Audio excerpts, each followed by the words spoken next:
Good Sunday, March 22, 2020. I'm Sabah Fakuri for the Heart and Home podcast. Today, I want to talk about the greatest you. The boxer Muhammad Ali said he was the greatest, and he was. He was known all over the world. What vision do you have for yourself? And what thoughts are you holding on to? I want to talk to you about your legacy and how do you want to be remembered? Because confidence comes from preparation, so when opportunity knocks, you grab the brass ring with both hands. Fear holds us back. It held Muhammad Ali's youngest daughter, Laila, for 1 year before she took up the sport of boxing. She did it in secrecy at first. When her father, the greatest, told her women weren't cut out to box. It was a man's sport, he said, and it was hard. Later, when Laila got her first opponent knocked out in 54 seconds, he smiled. And he admitted he was wrong. He had made a mistake. Making mistakes is how we learn. We learn how to do it better the next time around. I always look to athletes as one of the best examples because they have to learn how to hold their vision as they train every day. The same principles apply for any goal. Visionaries teach us to keep the end result in your mind. For Laila Ali, it was the medals she was holding in her hand. We learned how the late Kobe Bryant coached others to study game tapes to better prepare in the sport of basketball. It was their job to be a lean, mean fighting machine. They had a purpose. They held a vision. They pursued a specific goal. Now, not everyone strives to be an athlete, but you can take their drive, determination, and focus to get what you want. A few things that I've learned when creating your vision.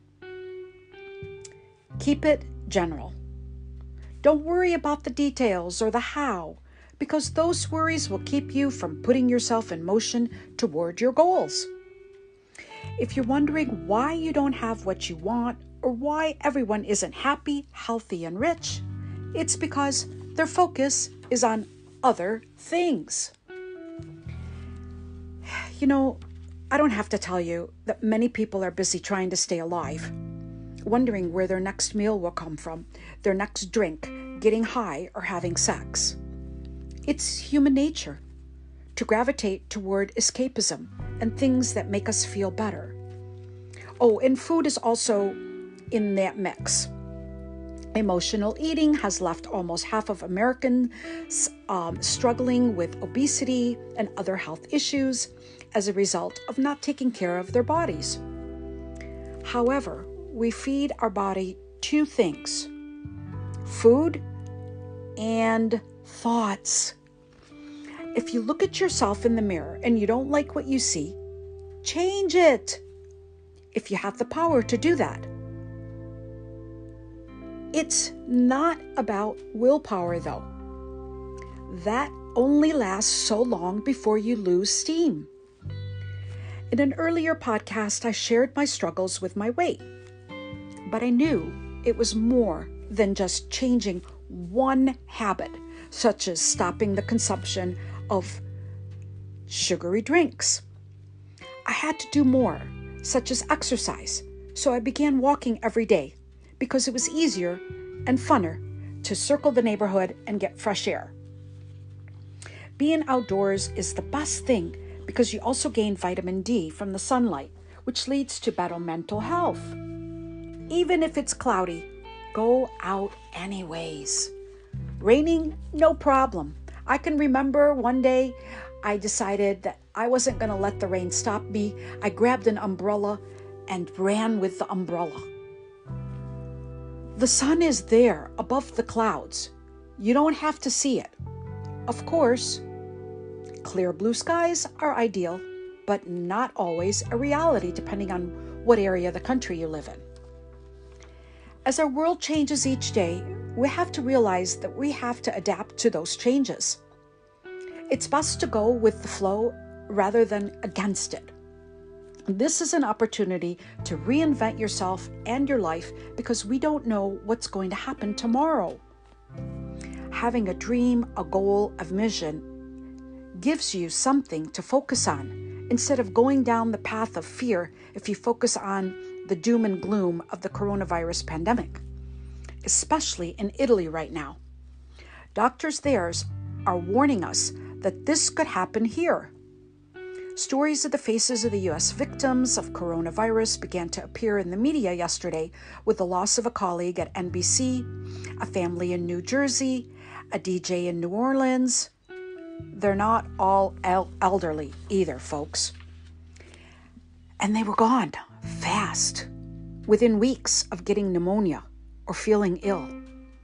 The demographics are of people in their 40s, people we expect could fight off the virus. And I read their stories. I'm glad that they are being honored. Each leaves a legacy of how they lived their life. That led me to think about how I would like to be remembered.